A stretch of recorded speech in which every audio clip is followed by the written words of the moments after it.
গল্প আকাশধমায় পর্ব ৫৮ এবং শেষ। লেখা সিদ্ধার্থুল মুমতাজ। এয়ারপোর্টে নীলাব্রকে দেখে আনন্দে রিম্মি ওর হাত দুটো চেপে ধরে বলল, থ্যাংক ইউ সো মাচ নীল, আমি চিন্তাও করিনি তুমি আসবে। তো তখন নীলাব্রের পাশেই দাঁড়িয়েছিল।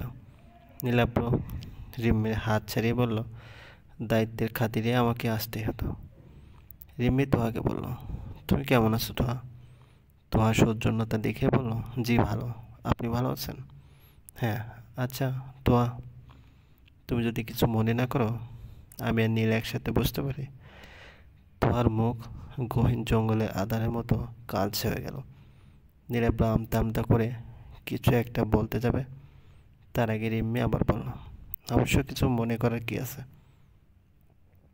তোমরা তো শুধু নামেই স্বামী স্ত্রী, আসলে তো তোমাদের মধ্যে তেমন কোনো সম্পর্কই নেই, তাই না? তোয়া বলল, হ্যাঁ তাই তো, আপনারা একসাথে বসুন, আমার কোনো অসুবিধা নেই। তোয়া নীলাব্রের হাত থেকে নিজের ব্যাগ আর পানির বোতল ছিনিয়ে নিল, তারপর চলে গেল অন্য জায়গায় বসতে। নীলাব্র না তোয়াকে কিছু বলতে পারলো আর না রিম্মিকে। ফ্লাইটে উঠেও রিম্মি নীলাব্রকে নিয়ে ওর সাথে বসলো। তোয়া বসলো আলাদা। এটা তোয়ার জীবনে প্রথম প্ল্যান জার্নি, নীলাব্রর জন্য প্রথম। তোয়া ভেবেছিল নীলাব্র ওকে নজরে নজরে রাখবে, অনেক যত্ন আদি করবে, প্লেন ছাড়ার সময় শক্ত করে হাত ধরে রাখবে, সিট বেল্ট বেঁধে দিবে। কিন্তু নীলাব্র এসব কিছুই না করে রিম্মির সাথে গিয়ে বসে আছে। তোয়ার অভিমানে কান্না পেয়ে যাচ্ছিল। তার উপর ওর সিট পড়েছে জানালার পাশে। বাইরে তাকাতে কলিজা কেঁপে উঠছে। প্লেন এখনো ছাড়েনি, তাতে এই অবস্থা, যখন ছাড়বে তখন কি হবে? রিম্মি নীলাব্রের পাশে বসে পড়ল। ঘটনা কি বলো তো? তোয়া কেন আমাদের সাথে যাচ্ছে? উৎস রিম্মির প্রশ্নটা শুনতে পেয়ে বলল, আমি বলেছি ভাবিকে নিয়ে আসতে, ভাবি তো প্রেগনেন্ট। এই অবস্থায় নীলাব্র ভাবিকে একা রেখে আসতে চায়নি, তাই আমি বলেছি নিয়ে আসতে। রিম্মির চোখ কপালে তুলে বলল, তোয়া প্রেগনেন্ট মানে? তোমাদের মধ্যে তো সেরকম সম্পর্ক নেই, তাহলে তোয়া প্রেগনেন্ট কীভাবে হয়? উৎস রিম্মি আর নীলাব্রের দিকে অবাক দৃষ্টিতে তাকিয়ে রইল। নীলাব্র নিমড়িকে একটু সাইড এনে বলল, এ বিষয়ে পরে কথা বলবো, এখন সময় নেই, প্লেন ছেড়ে দেওয়ার আগ আমাকে যেতে হবে। তো আবার প্লেনে ভয় পায়। আচ্ছা উৎস ভাই। উৎস হাসি দিয়ে বলল, আচ্ছা আচ্ছা যাও। নীলাব্র তোহার পাশের সিটে চলে গেল। উৎস তখন নীলাব্রের জায়গাটা দখল করে নিল, মানে রিম্মির পাশে এসে বসলো। রিম্মি এখনও বুঝতে পারছে না তোহার প্রেগনেন্সি বিষয়টা। নীলাব্র তো বলেছিল ওদের মধ্যে কোনো সম্পর্ক নেই, তাহলে এটা কীভাবে হয়? উৎস রিম্মির ভাবনার মাঝে পথেই বলে বসলো, তুমি কি বোকা রিম্মি? কেউ প্রেগনেন্ট কীভাবে হয় সেটাও তোমাকে বুঝিয়ে বলতে হবে? এমন প্রশ্ন কেউ করে? উৎস হেসে দিল। রিম্মি চুপ করে এলো, তার মন মেজাজ দুটোই খারাপ হয়ে যাচ্ছে। নীলাব্র তোয়ার পাশে বসে কানে ধরে মিনতি স্বরে বলল, সরি। তোয়ার সামনে ইশারা করে বলল, ওই মেয়েটা বুঝি সীমা? নীলাব্র তাকিয়ে বলল, হ্যাঁ এটাই সীমা। দারুণ তো দেখতে, এত সুন্দর মেয়ে তোমার দ্বারা পটলো কীভাবে? যেমন করে তুমি পটেছ। আমি পটেছি মানে? আমি আবার পটালাম কবে? পটিনি। তাহলে সংশয় করছো কেন? তো হতাশ গলায় বলল, কী আর করবো, ভাগ্যকে মেনে নিয়েছি। আচ্ছা তাই? নীলাব্র তোয়ার কোমর জড়িয়ে ধরে গালে চুমু দিল। তোয়া ধমক দিয়ে বলল, ছি, পাবলিক প্লেস এসব কি? আরে এগুলোই তো মেমোরিজ, নাহলে ফার্স্ট প্ল্যান জার্নিটা মনে থাকবে কীভাবে? সীমা পিছন তাকাতেই তোয়া নীলাব্রকে দেখতে পেল। সে জানে নীলাব্রের বিয়ের খবর, তোয়া যে প্রেগনেন্ট এটাও জানে। তাকে হয়তো ভূতে ধরেছিল, তাই সে এ জায়গায় এসে বসেছে। এখন সারাটা পথ নীলাব্র ওকে জ্বালিয়ে মারবে। আটলান্টা শহরে যখন ওরা পৌঁছালো তখন আমেরিকান সময় অনুযায়ী বেলা 12টা। সবাই সরাসরি অ্যাপল অর্চার্ড বাগানে ঢুকে পড়ে। সেখানে ছোটোখাটো একটা শ্যুট নিয়ে সবাই চলে যাবে রেস্টিং হাউসে। জায়গাটা প্রচণ্ড গরম, মাত্র 2 ঘন্টার শ্যুটিং, এই সবাই ক্লান্ত। এই জায়গায় সচরাচর মানুষ আপেল সংগ্রহ করতে আসে। তোয়ার আপেল খুব পছন্দ, নীলাব্র শ্যুটের ফাঁকে ফাঁকে তোয়ার জন্য কিছু আপেল পেরে নিল, তারপর সেগুলো লুকিয়ে রাখলো। হোটেলে গিয়ে তোহাকে সারপ্রাইজ দেবে। গরমে সবার অবস্থা কাহিল। যে হোটেল বুক করা হয়েছে তা এখান থেকে প্রায় 250 কিলোমিটার দূরে। এত দূর যাওয়ার এনার্জি কারোর শরীরে অবশিষ্ট নেই। ক্যামেরাম্যান ফাহমিদুল রায়াত তখন একটা প্রস্তাব দিল। তার এক বাঙালি বন্ধুর নতুন বিয়ে হয়েছে। সে এখান থেকে 2 কিলোমিটার দূরে একটা অ্যাপার্টমেন্টে থাকে। যদি সবাই রাজি থাকে তাহলে তার সাথে কথা বলে সবাইকে নিয়ে তার বাসায় যাওয়া যেতে পারে। রায়াতের প্রস্তাব সবার পছন্দ হলো। রায়াত তার বন্ধুকে ফোন করলো এবং সবাইকে নিয়ে যাওয়ার ব্যবস্থা করলো। বিশাল বড় ফ্ল্যাট, দিনের বেলাতেও সারা বাড়িতে লাইট, এমন না যে বাসায় আলো নেই। সব রুমে পর্যাপ্ত আলো বিদ্যমান, তবু লাইট জ্বালিয়ে রাখা হয়েছে। একটা সুন্দরী মেয়ে এসে সবাইকে ওয়েলকাম করলো, ড্রয়িং রুমে বসতে দিল। একটু পরে আগমন ঘটলো রায়াতের সে বন্ধু। তোয়া ছোটোখাটো একটা ধাক্কা গেল। ক্যামেরাম্যান রায়াতের বন্ধু আমিরকেই কেন হতে হলো? অন্য কোনো মানুষ কি দুনিয়াতে ছিল না? আমির আগে থেকেই জানতো কার আসবে, তাই খুব একটা অবাক হয়নি। কিন্তু সীমাকে দেখে আমির মেজাজ খারাপ হয়ে যায়। পুরনো স্মৃতিগুলো মাথা চাড়া দেয়। আমির নিজেকে সামনে নেয় খুব দ্রুত। তোয়া তাকায় অষ্টরার দিকে। কিছুক্ষণ আগে এই মেয়েটিকে দুনিয়ার সবচেয়ে সুন্দরী মনে হচ্ছিল, কিন্তু যখন সে জানতে পারলো এটা আমিরের বউ, তখন আর মেয়েটিকে সুন্দর লাগছে না। এমন কেন? স্বপ্নের জোড়াজড়িতে এক প্রকার তাড়াহুড়োর মধ্যে দিয়ে বিয়েটা করতে হয়েছে। টেলিকাস্ট করার সময় হয়নি। ফেসবুকে বিয়ের কোনো ছবিও আপলোড হয়নি, তাই বিয়ের খবর তেমন কেউ জানে না। আমির তার বেডরুমের রকিং চেয়ারে বসে দোল খাচ্ছে। নীলাব্র যখন আমিরের বেডরুমে ঢুকতে যাচ্ছিল তখন আফজাল বাধা দিল। কি দরকার ভাই? সব দরকার আপনাকে বলতে হবে? ভিতরে যেতে দিন। অনুমতি ছাড়া ভিতরে যাইব না ভাই। এ কেমন আচরণ ভাই? এটা তো রীতিমতো দাওয়াত দিয়ে অপমান করা হচ্ছে। আমি মেহমান মানুষ, আমারও ভিতরে যেতে পারমিশন লাগবে? এত কিছু বুঝি না ভাই। হুটহাট কেউ রুমে ঢুকলে স্যার আমার উপর চিৎতে দেয়। আমি বা কী করুন? হুকুমের দাস আমি। ও তাহলে যান। হুকুমের দাস যখন হুকুম নিয়ে আসুন। আফজাল দরজায় ঢোকা মেরে পড়ল। স্যার আসতে পারি? আমির বলল, এসো আফজাল। আফজাল ভিতরে ঢুকলো। 5 সেকেন্ড পর বের হয়ে বলল, ভাই যান। নীলাব্র ভিতরে গেল, দেখলো সীমা আগে থেকে ভিতরে আছে। বিড়বিড় করে বলল, আসল শুটিং শুরু হয়ে গেছে তাহলে? আমির বুরকুসকে জিজ্ঞেস করলো, কি বললে? নীলাব্র বলল, তেমন কিছু না, আপনাদের কংগ্রেচুলেট করতে এসেছিলাম। মানে? নিউলি ম্যারিড কাপলের জন্য আমার পক্ষ থেকে ছোট উপহার। নীলাব্র জ্যাকেটের ভিতর থেকে একটা ছোট্ট ফুলের বুকি বের করে আমিরের টেবিলে রাখলো। আমির মৃদু হেসে বলল, থ্যাঙ্কস। তারপর অষ্টরাকে ডাকলো। অষ্টরা বারান্দা থেকে ছুটে আসলো। আমির বলল, তোর জন্য নীলাব্র পাটোয়ারি গিফট এনেছে। নীলাব্র বলল, একটু ভুল বলেন স্যার, নীলাব্র পাটোয়ারি না, নীলাব্র খন্দকার। মানে? স্যার নেম চেঞ্জ হলে কীভাবে? আগেরটা ছিল বানানো সার নেম, এখন বাবারটা পেয়েছি। আকিকা দিয়েছিলে? নীলাব্র কি বলবে বুঝতে না পেরে হেসে দিল। অষ্টরা বুকিটা হাতে নিয়ে বলল, থ্যাংক ইউ সো মাচ। আমি আপনার অনেক বোধ আপনার ড্রামা সাবটাইটেল দিয়ে দেখছি, আমার অনেক ভালো লাগে। নীলাব্র অষ্টরার কথা কিছু বুঝল না। আমির এদিকে তাকালো। আমির বলল, ও বলছে ও তোমার অনেক বড় ফ্যান, তোমার ড্রামা ও ইংলিশ সাবটাইটেল দিয়ে দেখেছে, ওর অনেক ভালো লাগে। নীলাব্র চোখ বড় করে বলল, আলহামদুলিল্লাহ। এটা কি শোনালেন ভাবে? এই প্রথম আমার নিজের উপর গর্ব হচ্ছে।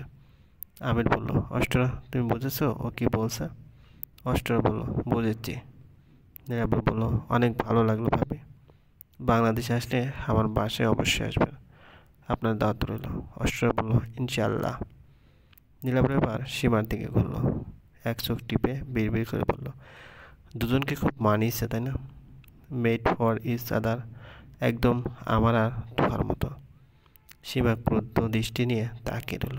নীলাব্র শেষ বাজাতে বাজাতে যখন রুম থেকে বের হচ্ছিল তখন নজরে পড়ল দেয়ালে আটকানো তোহার বড় প্রেমের ছবিটা।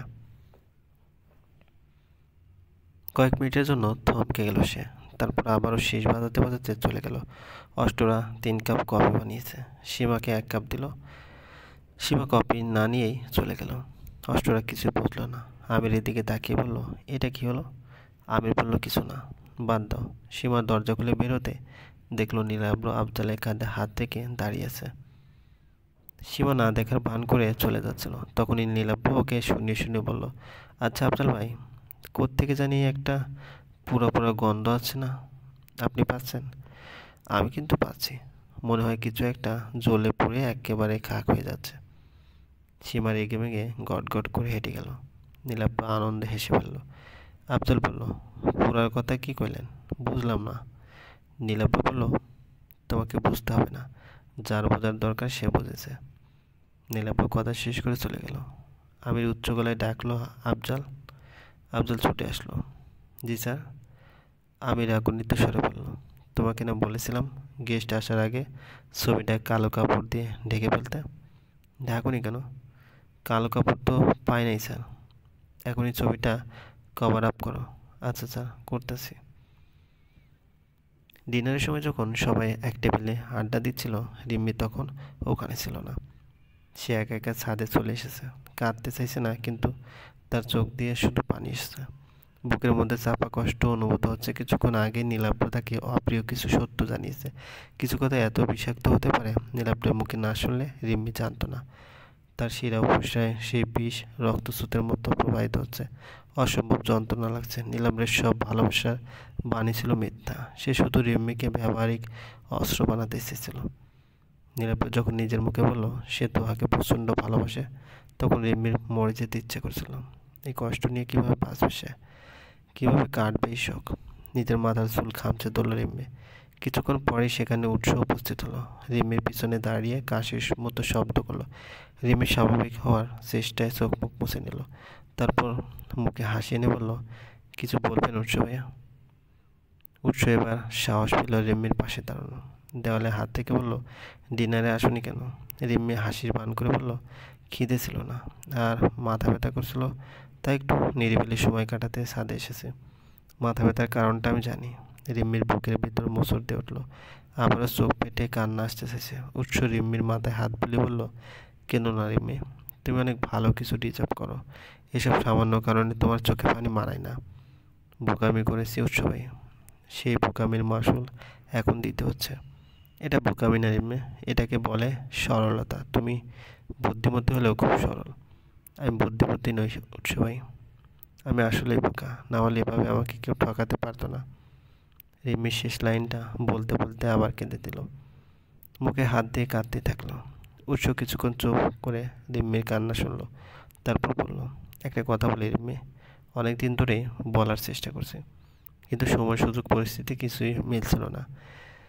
এই মুহূর্তে এরকম একটা কথাটা বলা কতটুকু যৌক্তিক সেটাও আমি জানি না, কিন্তু আমার বলতে ইচ্ছে করছে, তাই বলছি। আমার প্রথম থেকেই তোমাকে খুব ভালো লাগে। এটা কিন্তু যেন যেন ভালো লাগে না, স্পেশাল পারপাসে ভালো লাগা। রিম্মি অশ্রুসিক্ত নয়নে থমকে থাকলো। উৎস না থেমেই বলল, যদি তোমার অনুমতি থাকে তাহলে আমি তোমাকে প্রপোজ করতে চাই। করব? রিমির চোখ দুটো কয়েনের মতো গোল হয়ে গেল। উৎসর শেষ কথাটা শুনতেও অদ্ভুত লাগছে।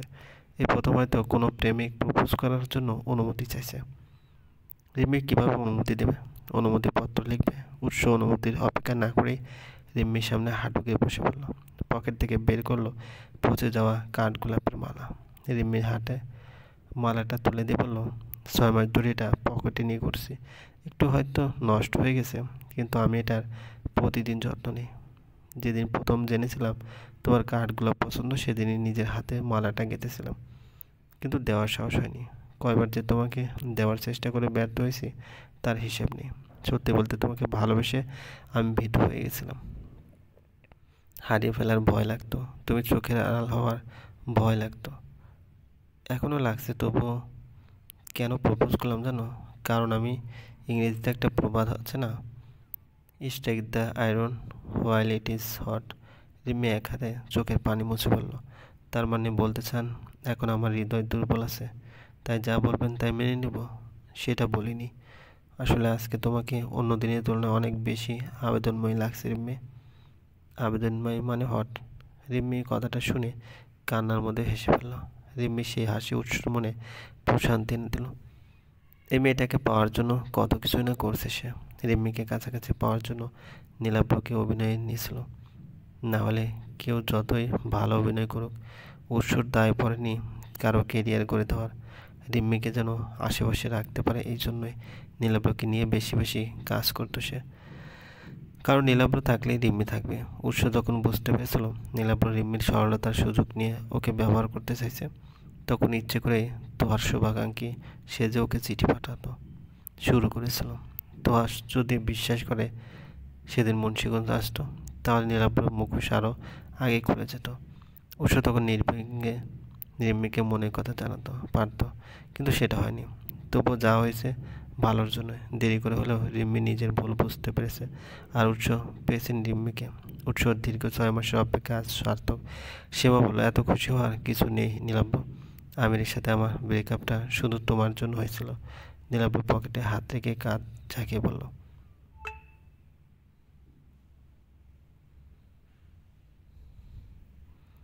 নীলাব্র পকেটে হাত রেখে কাঁধ ঝাঁকিয়ে বলল, আমার জন্য মানে? আমি কি করেছি? তুমি যদি আমার জীবনে না আসতে তাহলে আজকে আমাদের সম্পর্ক থাকতো। ওই বিদেশি মেয়েটার জায়গায় আমি থাকতাম। নীলাব্র উপহাসের সুরে বলল, তাই নাকি? কিভাবে থাকতে? তোমাকে কে বলেছিল ফেসবুকে আমাদের প্রাইভেট ফটো আপলোড করতে? ওইসব দেখেই আমি খেপে গিয়েছিল।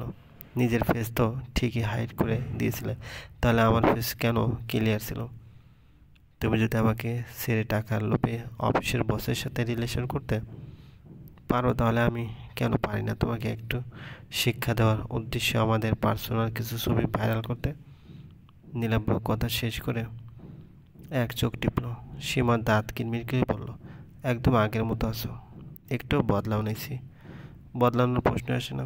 যারা বদলায় তারা শেষরা লোভী স্বার্থবাস হয়। সুন্দরী মেয়ে বিয়ে করে খুব আকাশে উঠছো, তাই না? ইতিহাস তো আমি জানি। ওই মেয়ে তো আমিরের ইউজড প্রোডাক্ট। বিয়ের রাতে পালিয়ে এসে তারপর নাকি তোমাকে বিয়ে করেছিল। লোল, ইউজড মাল নিয়ে সংসার করছো? তার আবার কত দেমাগ। আচ্ছা, বাচ্চাটার বাবা কে হবে বলো তো? তুমি না আমিন? নীলাব্র তুমুল গর্জন করে উঠল। ওই, তারপর সীমার গালে চেপে ধরল হিংস্র ভঙ্গিতে বলল, সবারই নিজের মতো বেশ্যা ভাবস? তোমার নামে আর একটা নোংরা কথা উচ্চারণ করলে এখানে গায়ে এলাম। হারামজাদি বেশ্যা। পতিতারাও তোর থেকে ভালো আছে। ওদের তো মানুষ দাম দেয়, তোরে তাও দেয় না, অনলি ইউজ করে। নীলাব্র সীমার গাল ছেড়ে দিল। সীমা ঢলে পড়লো মেঝেতে। এরপর কাঁদতে শুরু করলো। নীলাব্র ওর সামনে হাঁটু গেড়ে বসে বিড়বিড় করে বলল, তোর আশিক বস তো তোমার প্রেমে দেওয়ানা, দেখলি না? দেওয়ালে কাঁধ কত সুন্দর তোহার ছবির প্রেম আটকায় রাখছে। এসব হলো রেসপেক্ট, ভালোবাসার রেসপেক্ট। তোর মতো স্যাঁচরা নাকি সবাই? চিপ মেন্টালিটির মায়া তো চিপ, চিন্তা ভাবনাই করবি। জীবনে কোনোদিন কাউরে ভালোবাসছস? ভালোবাসাকে বোঝস? স্যাঁচরা মাইয়া। তোয়ারে আমি কেন বিয়ে করছি জানোস? প্রতিশোধ নিতে। তোর উপর আর তোর ওই বসের উপর প্রতিশোধ নিলাম। একদিন তোরা দুজন মিল্লা আমারে কান্দাইছিলি, আর এখন আমি একা তোদের দুইজনের কান্দাইছি। সারা জীবন কান্দাম। এইটারে হয়তো বলে রিভেঞ্জ অফ নেচার। নীলাব্র কথাগুলো শেষ করে চুল ঠিক করলো। তারপর যেই না উঠে দাঁড়াতে যাবে, তখনই দেখলো সামনে তোহা। নীলাব্র মাথায় যেন বাজ পড়লো। তোহা টলমল চোখে বলল, তার মানে আমাকে ভালোই বাসো না, শুধু প্রতিশোধ নেওয়ার জন্য বিয়ে করেছিলে? নীলাব্র কিছু বলতে নিচ্ছিল, কিন্তু তোহা সেটা না শুনে চলে গেল। নীলাব্র গেল ওর পিছু পিছু। তোহা ঘরে ঢুকে দরজা আটকে দিল। নীলাব্র দরজা ধাক্কাতে লাগলো। তোহা প্লিজ কথা শোনো, তুমি ভুল বুঝছো, আমি সত্যি তোমাকে অনেক ভালোবাসি। বাইরে ঝুম বৃষ্টি। জানালায় বৃষ্টির ফোঁটা এলোমেলোভাবে লেপ্টে পড়ছে। অষ্টরা হাত দিয়ে বৃষ্টি ছোঁয়ার চেষ্টা করলো। আমি এতক্ষণ ল্যাপটপ কাজ করছিল। হঠাৎ অষ্টরার দিকে চোখ যেতেই ওর মস্তিষ্ক তোহার চেহারা ধরা দিল। অষ্টরা কি কখনো জানবে আমির প্রতি মুহূর্তে অষ্টরার মধ্যে তোহাকে খোঁজে? আমির বলল, জানালাটা লাগিয়ে দাও অষ্টরা, ঠান্ডা লাগছে। অষ্টরা জানালা লাগিয়ে আমিরের পাশে এসে বসলো। আহ্লাদি গলায় বলল, কী করছো? আমি ল্যাপটপটা রাখতে রাখতে বলল, কাজ করছিলাম। এখন তোমাকে দেখবো? অষ্টরা লাজুক মুখে বলল, শুধু দেখবে? আমির অষ্টরার মুখে লেগে থাকা বৃষ্টির ফোঁটা মুছে দিয়ে বলল, না, এবার তোমাকে বন্দি করব। বন্দি কীভাবে করে? দেখতে চাও কীভাবে করে? আমির অষ্টরাকে এক টানে কাছে এনে ওর গলায়, কাঁধে, ঘাড়ে, ঠোঁটের কোমল স্পর্শ ঢেলে দিতে লাগলো। অষ্টরা সুরসুরি লাগছিল, সে খিলখিলিয়ে হাসতে লাগলো। আমির বলল, স্টপ লাফিং তো। তারপর নিজেই থেমে গেল। অপ্রস্তুত গলায় আবার বলল, অষ্টরা। অষ্টরা বলল, ইয়েস। আমির হাফ ছাড়ল। অষ্টরা ওর আগের ডাকটা শুনতে হয়নি। আমির এবার হাত দিয়ে অষ্টরা কোমর সুরসুরি দেওয়া শুরু করলো। সুরসুরি দিতে দিতে বলল, দেখি কত হাসতে পারো তুমি। নীলাব্র দরজার বাইরে দাঁড়িয়ে থাকতে থাকতে ক্লান্ত, শ্বাস ফেলতেও কষ্ট হচ্ছে। হতাশ হয়ে মেঝেতে বসে পড়ল। কাহিল গলায় বলল, দরজাটা খোলো না তোহা, একবার অন্তত খোলো। দরজার ওই পাশ থেকে তোহা বলল, খুলবো, কিন্তু আমার একটা শর্ত আছে। নীলাব্র উৎকণ্ঠিত গলায় বলল, সব শর্ত মানবো, তুমি শুধু দরজা খোলো। আগে বলো, আমাকে নিয়ে হাঁটতে বের হবে কখন? এখনই। এই বৃষ্টির মধ্যে তোমার হাঁটতে ইচ্ছে করছে? এত কিছু বুঝি না। তুমি রাজি হলে বলো, না হলে বাইরে দাঁড়িয়ে থাকো। আচ্ছা আচ্ছা, যাবো, হাঁটতে যাবো। তোয়া ছাতা নিয়ে দরজা খুললো। নীলাব্র দেখলো তোহার হাতে সেই ছাতাটা, যেটা ওদের বিয়ের প্রথম বৃষ্টি চান দুপুরে নীলাব্র রিক্সা থেকে নেমে কিনেছিল। নীলাব্র হেসে তোহাকে জড়িয়ে ধরে বলল, ভালোবাসি ফুলটুসি, আমিও ভালোবাসি। এবার চলো। কোথায়? বাইরে হাঁটতে। ভুল করলে ফুলটুসি, আমরা কোথাও যাচ্ছি না এমন বৃষ্টির দিনে। কাদামাটি পাড়াতে কেউ বাইরে যায়? এখন তো সময় লেপের নিচে শুয়ে আয়েশ করা। এমন কিন্তু কথা ছিল না, সব কথা রাখতে হয় না। নীলাব্র পা দিয়ে ঠেলে দরজা বন্ধ করলো। তারপর তোয়াকে বিছানায় নিয়ে এলো, কপালে চুমু দিয়ে বলল, তো আমি কিন্তু ওই কথাটা সীমার উপর রাগ থেকে বলেছি। আমি তোমাকে ভালোবাসি বলেই বিয়ে করেছিলাম। প্রতিশোধ নেওয়া বড় বিষয় না। আর সীমা আমার সাথে কি কি করেছে সেটা জানলে। তোয়া নীলাব্রকে থামিয়ে বলল, সব জানি আমি। সেদিন তো বলেছ। হ্যাঁ, বলেছিলাম, কিন্তু তুমি তো সব শোনোনি, ঘুমিয়ে গেছিলা।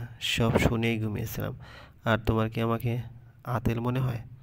অমন সিরিয়াস মোমেন্টেও কেউ সব কথা না শুনে ঘুমাতে পারে? নীলাব্র অবাক হয়ে বলল, ও আচ্ছা, তাহলে এই ব্যাপার। তোয়া হেসে দিল।